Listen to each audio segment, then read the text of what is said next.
AI replaced someone today. Maybe a writer, maybe a designer, maybe a programmer. The scary part, it might replace you next. You sit at your desk, late at night, typing slowly, trying to finish your work. Then something strange happens. A machine finishes the same work. In seconds, you freeze, your screen glows, your mind goes quiet, and one thought appears. Did a machine just beat me? There is a quiet panic spreading right now. Not loud, not dramatic, just a small voice inside your head. The skill you spent years learning, machines are now learning in weeks.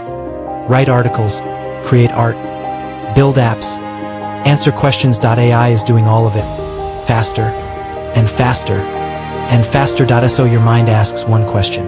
If a machine can do what I do, what exactly am I worth? People react the only way they know how. They try harder, work longer, push themselves more, learn more skills.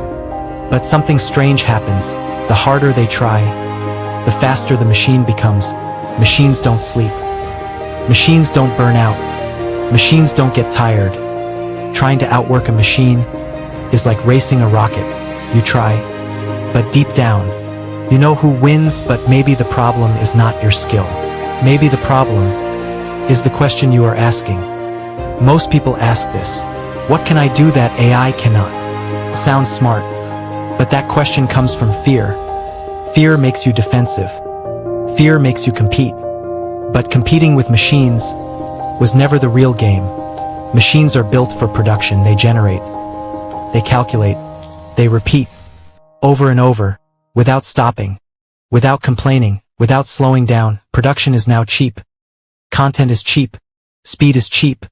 And when production becomes cheap, value moves somewhere else. So ask a better question. A more powerful question. Not, what can I do that AI cannot? Ask this instead.